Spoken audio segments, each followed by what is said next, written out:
Welcome everyone to episode 6 of Behind the Mic, where we go behind the mic of all your favorite personalities or soon to be favorite personalities. And we are here with my good buddy John. John, if you would like to introduce yourself and talk about your broadcasting journey, the floor is yours. Sure.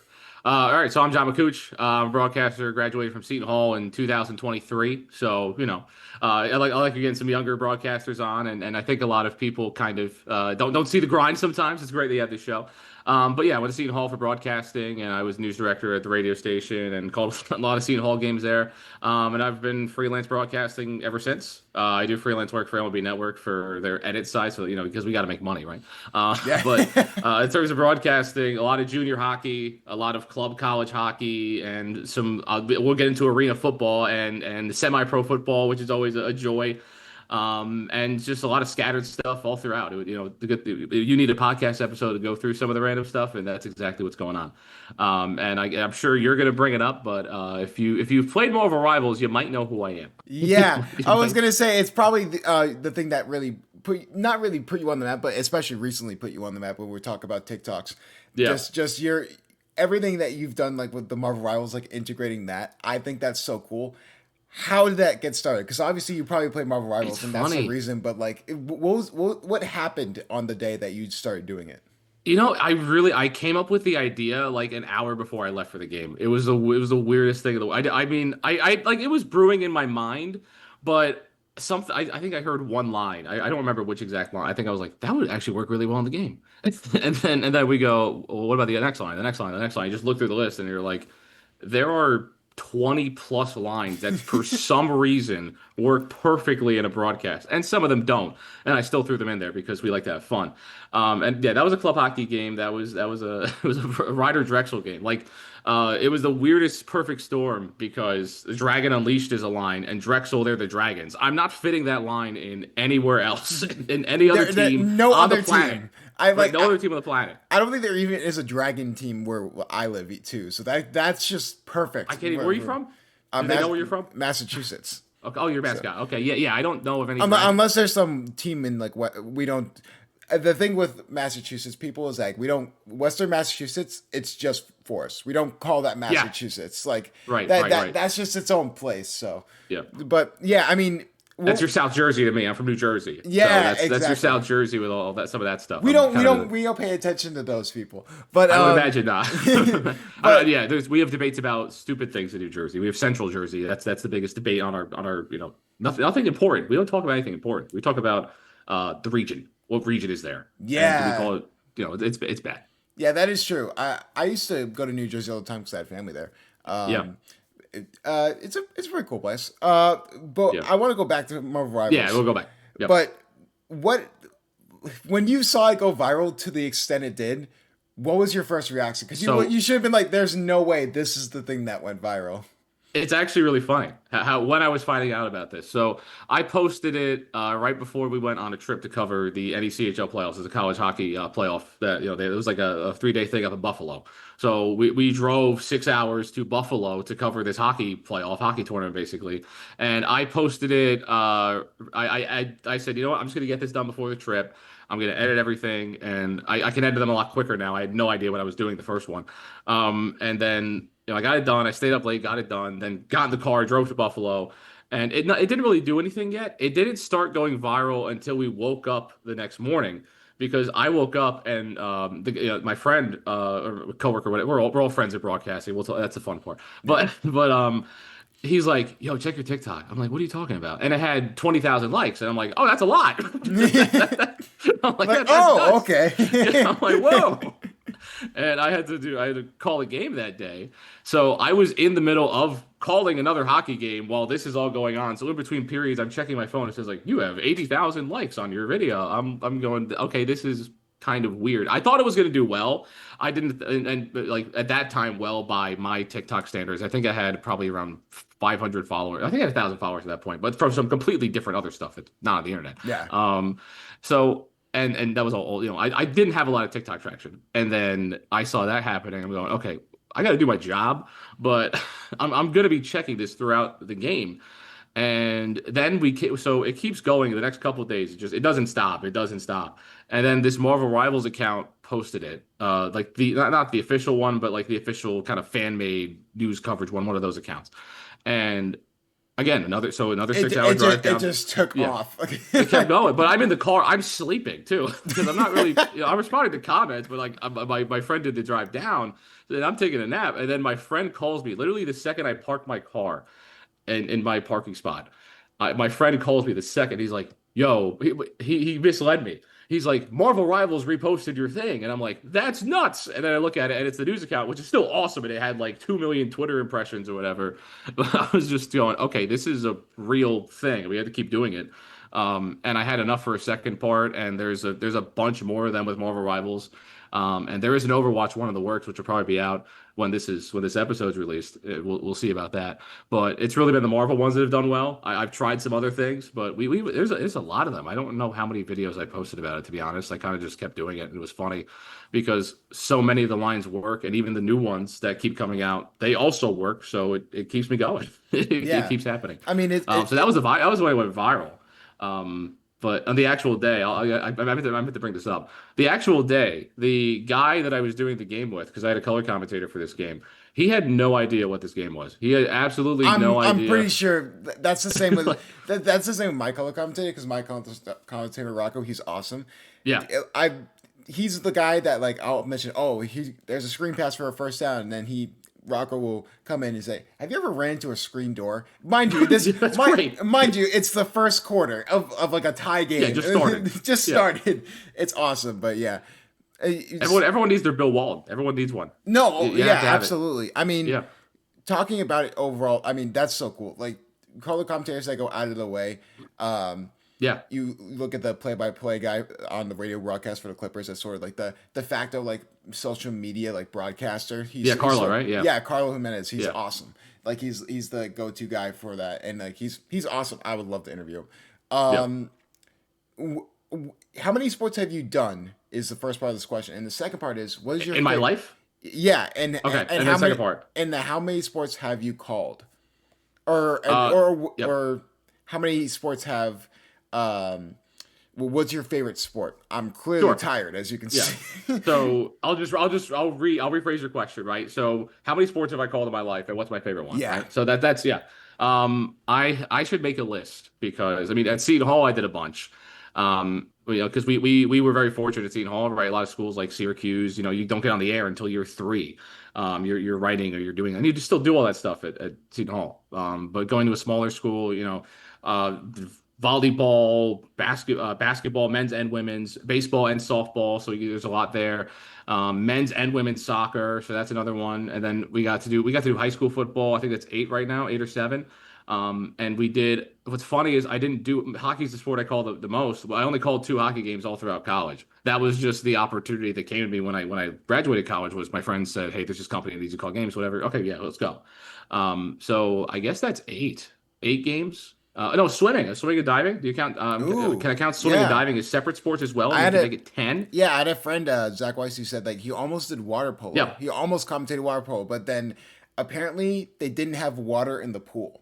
That's what he told me, and I thought that was really weird. I think this is gonna get released. I think it's like the second episode that's gonna get released. Yeah. I thought that was like, oh yeah, the pool's like not functioning, and I guess there was like a leak in it, and then there was just no water. It's like, oh, It's the most important part of the sport. It's in the name. It's water polo. yeah, That's no. Like Zach told me he got there, and he's like, oh no, we don't need you anymore. I'm like, okay, and then Okay. it just gotta go. Yeah. I've had a few moments like that where they kind of just thought, hey, we actually don't need you right now. There's been semi-pro football games where this happened once or twice where there one time one of the teams wasn't able to make it. Oh, Or half of it's because I think they're coming from Baltimore, so the bus wasn't working or something. Buses breaking down are always the best stories. I've heard a bunch of them. I haven't had to deal with it personally, but I guess the other team did. I would knock on So wood if I were you. I would yeah, make sure yeah, that yeah. doesn't happen to you. I got you.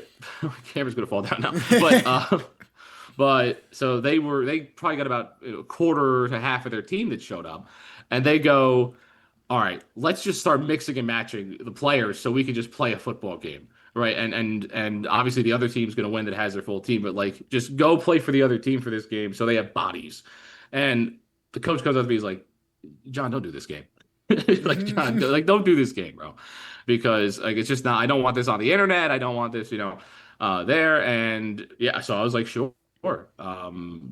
I hope I still get paid for showing up, and I did, so it was good. That's the good part. But there's been moments like that where you just kind of something weird happens, and you just oh yeah, you go home.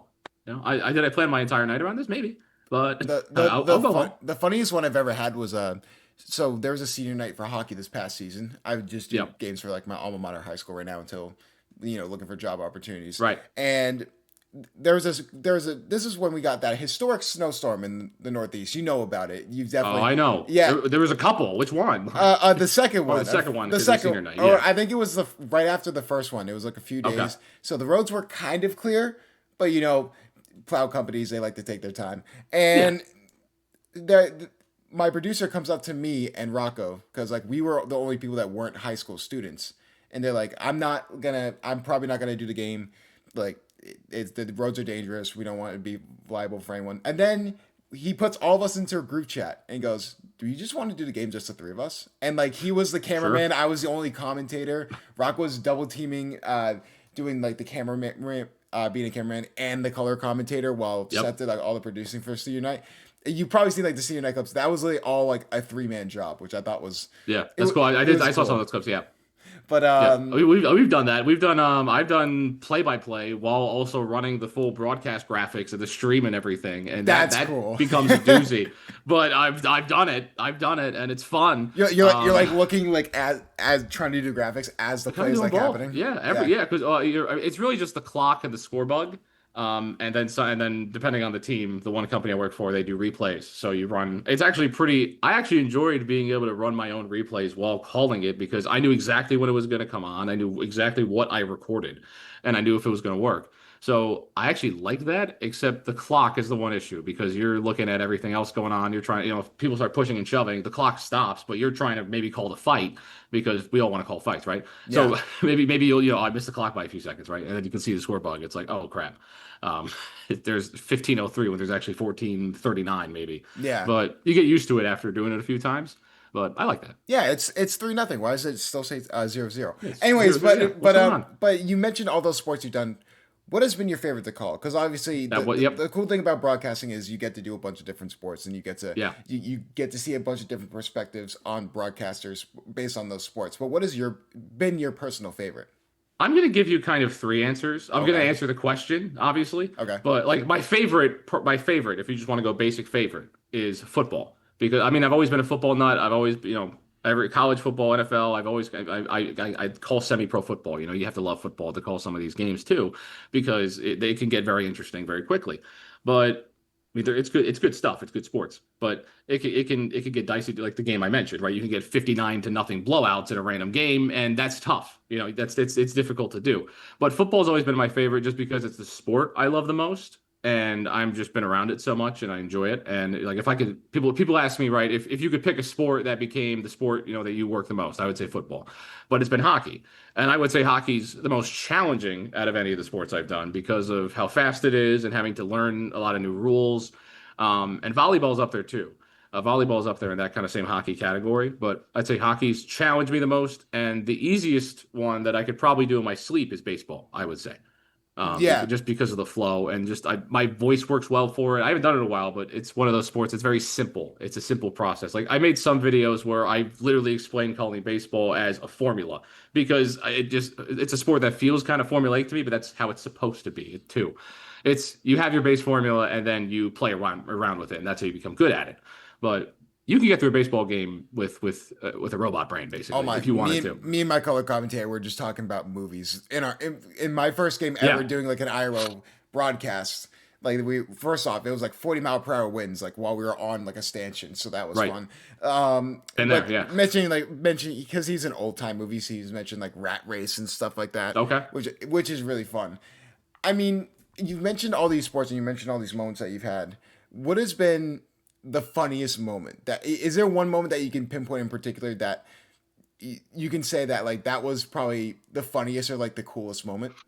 It was funny in college when you would know the guy, right? When you would know whether you're calling games that your friends are playing in at some point, and we did 7 hours of swimming and diving for school. I've been paid to do swimming and diving. This was all, for the love of the game, for the love of the game. And we were there for 7 hours, and I was doing play by play and going on and off in color. And when you're in a swimming, pool, whatever you want to call it, the natatorium, they called it. It is hot, it's humid, and no matter how much water you drink, at some point you're gonna get delirious. And if you're a little bored, you're also gonna get a little delirious. So I'm like, I know my friend is swimming right now. Um, and I had this line. It was like, float like a butterfly, sting like him. And he just because he was doing the butterfly swim. It's a butterfly, dude. So, but he sends me that clip like every year when it comes up on his page, and that's probably if I had to give you the one-liners, that's probably it. Funny one also was doing a baseball doubleheader by myself, and all the games were Oh, blowouts. And the same kind of delirium that kicks in of pure boredom. Not boredom because you love doing it, but there's a little bit of a what am I supposed to do right now? This game is 10-2, and I've got another one with the same team that they're also going to lose 10-2 to. So you start talking about movies, you start talking about literally anything, right? You see a dog, and I'm by myself. I don't have anyone to bounce off of. You're by yourself, and I'm like, there's a golden retriever in the stands right now. He just fed his mother just fed him a treat or two. You just start saying the most random things. strike Like two, I've and then yeah you're right back to yeah you it. say the most. Gary Cohen's the best at it, right? Where you just talk about the most ridiculous thing in the world, and then he goes, it could be. The sun is really, really weird looking today. I don't understand it. And there's a strike two. 3-2 is the count right now, and you just go right back to it. That's the most fun part about baseball, That and that it's ridiculous. my the I talked about funniest thing. aquariums one time. Aquariums. Oh, I mean, yeah, of course. Yeah. I mean, I'm a personal fan of aquariums too, so I would Big absolutely fan. tune in. Yeah, Yeah. but the coolest thing that me and Rock Weber did, uh, he organized it. He's really smart when it comes to stuff that's like not in sports. Like he's really good with like thinking outside the box and innovating. And he one thing he did that we did for an entire baseball season was called the umpire fit check. Okay. Where we would just zoom in on the ref, see what they're looking like, and that it would be like a 10-second segment, and Yeah. we were like, "What are we doing?" Like honestly, like what are we doing? It What's was going on? what's going Yeah. on. It was really fun. I mean, you've mentioned like all these cool. Has there ever been like a cool moment? Has there ever been like a moment where like, oh, this like it almost like it feels Yeah. like it rewards you for being in broadcasting. Has there ever had like that type of moment for Yeah. you? Yeah, like the end of my college career, going back to that, and there's been some professional ones as well. But the big one I did is I called the Big East softball tournament, and we were doing it for Seton Hall, so we got to go up to UConn and go up to Stores and cover the whole thing. And it was weird because you don't know if they're going to win it. You don't know how far they're going to go in the tournament. So you can drive up to Stores, which is I think it was about a 3 hour drive, 3.5 hour drive about. You can drive up there, and they can go home the same day you got up there, or you're going to be up there for 3 days and they're going to go win a championship. And fortunately, they won. They won a championship. They won the Big East softball tournament. It was awesome. It was great, and I got to be the radio voice for that team. And we got to post a bunch of clips about it. And that's been the most, I guess, significant sports moment I've called. And there's been some cool Big East basketball games, and there's a good Seton Hall Xavier game that came down to the final shot, and there's been some games like that as well. And that's always great. But probably being able to kind of end my career with calling one of the teams winning a championship, Big East championship, that was probably the cooler one I've been involved in. And the thing is, they I was offered to go, because they do the NCAA tournament when you win your conference, and I was also kind of I said, you know what, I'm gonna end it on a championship. I'll pass on going to Austin, because they played Texas, and I'm like I know a good bit about softball. They're going to lose to Texas, right? And they knew they were going to lose to This is Texas. where the And road ends. And right, I'm like, do I want to go to Texas and call these two blowout losses, or do I want to kind of end on the high note? And I did that. And that was probably the cooler side of it. yeah, so one thing I'm gonna probably get known as the Mount Rushmore guy. I talk about it, but Sure. Mount Rushmores are like really adamant on this show when it comes to certain things. But I want your personal Mount Rushmore on your favorite commentators. Doesn't have to be the best, your best Right, four, it's favorite. Yep. but who's your favorite? Who's your top four commentators on your Mount Rushmore? Mine's never super controversial, and I'm gonna have to kind of think of the last two, and I'm gonna miss guys and everything. But Gary Cohen's always been one of my favorites because I mean I grew up a Mets fan. And he's been kind of when it comes to baseball and he calls basketball as well for Seton Hall, which is fun. I got to meet him a couple times. But he's a big guy up there. Kevin Harlan has kind of been. I mean, I say a lot of goofy things on the air. Kevin Harlan is the best at towing the line in doing so, and that's always been kind of something I try to take from not just kind of his energy, but his ability to say the most ridiculous thing you've heard, and then also go back to calling it in basketball. It's easy to do in baseball, I would say, but basketball it's a little tough because you keep going. And there is one broadcaster that I think if you don't have him on your Mount Rushmore, you need to brush up.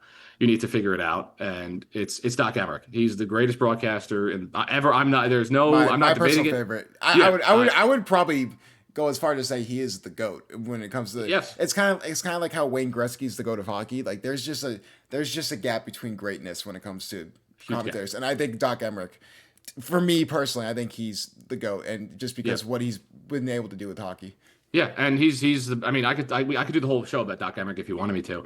And Bob Wischusen's up there as well. I would put him as kind of two hockey guys I know, but he's up there. And I mean, I'm missing Jim Nance on there. I'm missing Ian Eagle on there. I'm missing a lot of really good local guys. And I forget some names as well from some of the local guys, but the Phillies guy is really great. The Padres guy is great. I believe Dan Orsillo is his name. There's some great guys, and they just sometimes you miss the cut, sometimes you miss the cut. But Yeah. Doc Emmerich, if I could make my four Doc Emmerich, he's the best at using silence. He's the best at unique words. If your Bible needs to be the full page of individual words the guys use to describe the puck moving forward, right? And that's what you try to And do. the puck is backflip to the corner. It's like, how are you thinking of Backflip. these words? Yeah, Like the puck is dagger through the zone and waffle boarded away. waffle right? board is my favorite one. Waffle board is the best. My Waffle board is the my best. favorite moment, Kevin Harlan's. I think for me, and if we're talking about GOAT conversations, he's probably the GOAT for me, just because of his multi-versatility across sports. Right. Doc Emmerich, when it comes to hockey alone, he's been great as well. And I didn't notice until recently, but Jack Edwards, the person who used to do Nesson, Yeah. actually did like World Cup soccer games for Team USA. Yes. And I didn't know that until No. I went and did a couple of research. It was fun. But going back to Kevin Harlan, I mean, my favorite moment of all time was him reading. He was reading off an ad, and he was going, "Yeah, Oh, get yeah. the new crispy chicken wings at CarMax." And then he goes, Yeah. "What?" Okay. Like What? that was a genuine like confusion moment. Like and Yeah. then he goes like, "We used to have the marriage of two ads, and it was ugly." It was ugly. Yeah, that he's trying to do is say like the most random word, but saying in that dramatic broadcaster voice. He is the Who else would say person. ugly like that? No one. That's No no one. one would do that. That's funny. Maybe I can't even say like Mike Breen because Mike Breen's like very professional. If him Yeah. and Kevin Harlan were on the same broadcast, I feel like Mike Breen would break with laughter. If he has a Van Gundy brother with him, then he will do Yeah. that. Mike Breen will do that. We don't have to get into that clip, but that's always been the most fun booth with Mike Breen was when he had Van Gundy and Mark Jackson, and that was great. You mentioned arena football. I mean, how has that been too? Because I feel like that's something that not many people get the blessing of calling. How's arena football been? As because it's sort of like because it's football, but it's at a different pace. It's a different, yeah, it's a different sport, right? Because I mean, it's football and it's different, and the field goals are very different and narrow. They're so narrow yeah, too. Yeah. yeah, and they make them. They find a way. They make them. But there's always interesting rule changes. Not arena, but semi-pro, right? They don't really have kickers, so the leagues change the rule so the 2 point conversion is worth one and a PAT is worth two. That's always Really? interesting. Okay. Yeah, some of the leagues do that because some teams don't roster a kicker because where are you going to find a random kicker out in the middle of nowhere that's going to be willing to play 8 or 9 semi-pro games. Arena, depending on the league, hasn't had that issue because they're getting paid to play a lot of the time. And it's kind of more. It's not the big arena football league. It's a different league. But it's fun because you get to watch guys crash into the boards and flip over, and it's part of the game too, being able to kind of use the boards as out of bounds and all that.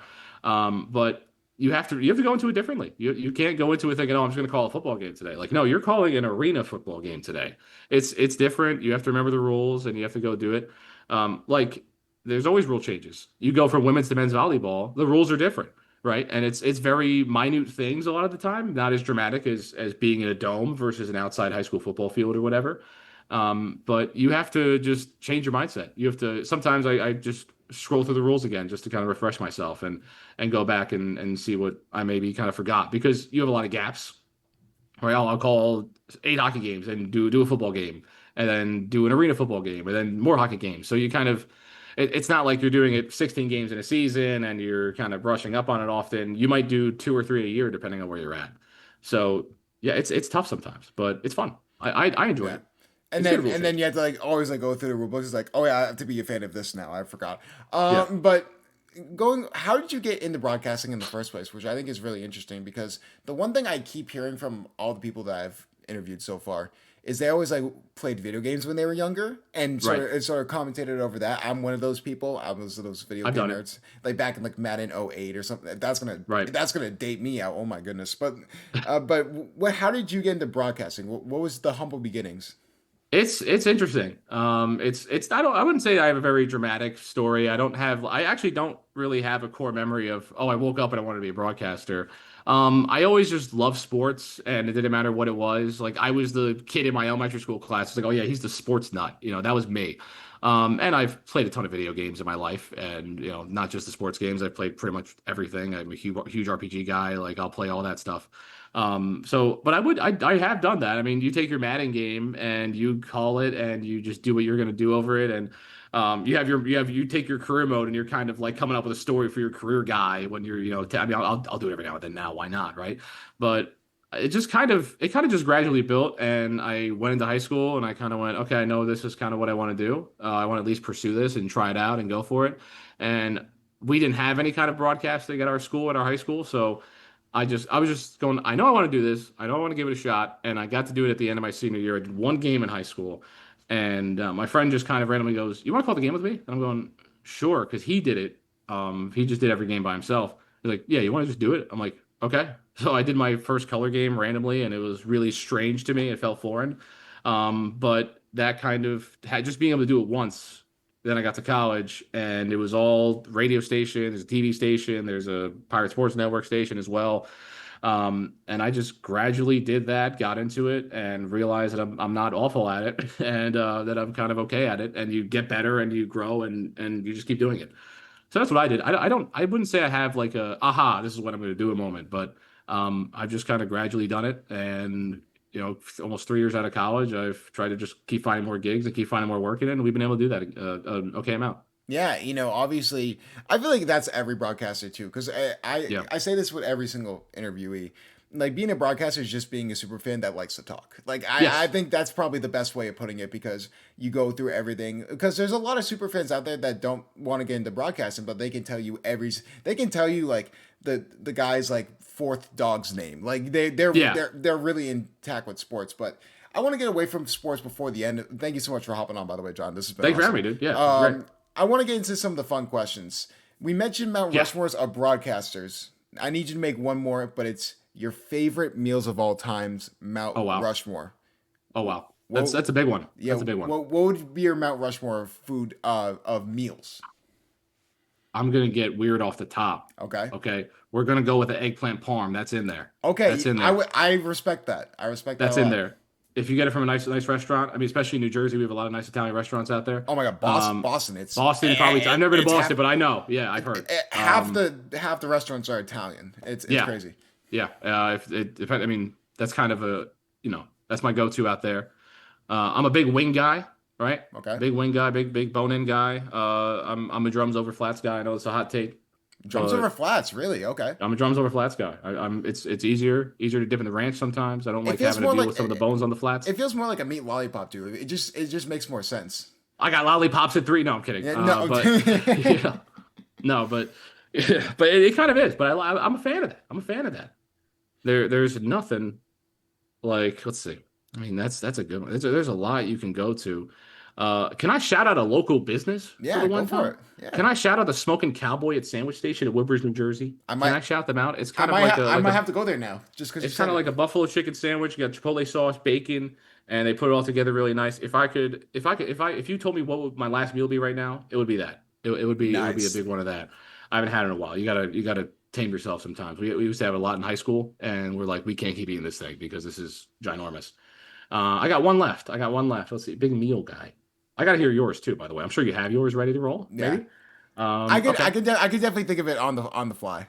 Yeah, yeah. So I'm trying on the fly right now. I mean, the grilled cheese sandwich keeps talking to me right now, but you gotta get that is true. you gotta get bacon, lettuce, tomato, so kind of a BLT with cheese basically. But that's kind of what I would go to. That's what I would go to.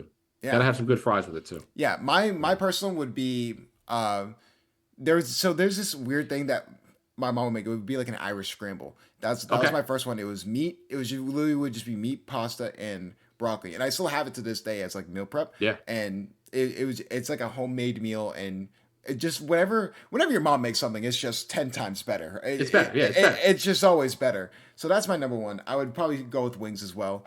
I think Yeah. wings are pretty good. If you ask 10-year-old me, I would say chicken tenders, chicken tenders, chicken tenders, and Yeah, chicken yeah, four tenders. times. Yep. But Yep, I'm there. but that would be it. I would say three would be like a good like steak and potatoes. Good That's steak yeah, there. With that's probably my five. maybe some like roasted Brussels sprouts. Like I'm probably going broccoli there. Probably going broccoli there. broccoli's my go-to. I like a Brussels sprout. Yeah. I do not understand how people don't like broccoli. That's just me. I know. I don't understand it. And lastly, that's a good one because like once you get to that fourth, you're like, oh man, It's tough. I miss a few. You're gonna miss something. So I can't have it anymore because I'm a diabetic actually. Oh wow. Okay. Yeah. But I used to love chicken broccoli Alfredo. Chicken Yeah. that would have to be my four, even if I can't have it anymore. Like it has to be up there.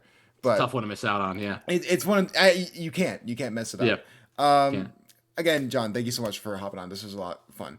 The last thank question you. I'll ask is I ask every person in the media business, in the sports media business, if you had to give advice to someone who hasn't gotten into broadcasting, like say like a very young John, like Yeah. what advice would you give them getting into the industry? I would say to myself, if I could go back, don't look at kind of the people ahead of you. Don't look at other people and their. I mean, like take what you want to know, take what you want to learn, but don't look at someone else's success and kind of think, oh, I should do that. I should be there. I should be at this position. Because the biggest I think piece of advice that I got was everybody's path is different. No one's gonna there is no straight path to making a living out of it. There just isn't. It's not a thing. Everyone has really strange different paths and different stories when they get to it. So don't look at, someone else maybe got an opportunity and you think, oh, I should have got that, or I should have been there, or I should have made that move, still obviously like still work hard, still try to, have things to achieve to, and I do. But I think just, don't base your own happiness with your own career and your own work off of what other people are able to do. Just do your thing. And I started doing that basically when I said, you know what, I'm going to throw Marvel Rivals lines in a game because why not? Let's have some fun. And that's really worked for me. So that's if I could kind of say that, I would just say take what makes you unique because I think everyone has something unique about them. And what I always say is everyone has their own voice in whatever it is. If it doesn't even have to be broadcasting, right? I think anybody can develop any kind of voice. But if you even like painting or anything or whatever work you do, take it, harness it, use it to bring the world joy. And that's what I tell people to do. So we just keep trying to do that. One of my favorite quotes is "Comparison is the thief of joy," and it is. really is. So Yeah. I really love that advice. Again, John, thank you so much for hopping on. If you want to plug any of your socials, you can do it right now. Everything's just at John Makuch, John Makuch, John. I have an H. I'm an H John. Okay, sorry to all my JONs out there. I've never understood the JON craze. I know some people. It's have usually it. Jonathans. Yeah, that is I'm not true. Jonathan. I'm just John. I know actually way too many Jonathans. Now that I think about it, I know a thought number. I thought of 4 off the top of my head. Yeah, I got that 3. Yeah, you just think of all of these Jonathans, or like those are like the more common names. Jonathan Marchessault. Why not? Why not? Let's go there. What a way to end Just think it. about But it. I mean, thank you again so much, John, for hopping on, and thank you for watching episode 6 of Behind the Mic. We will see you next week for yet another episode of Behind the Mic.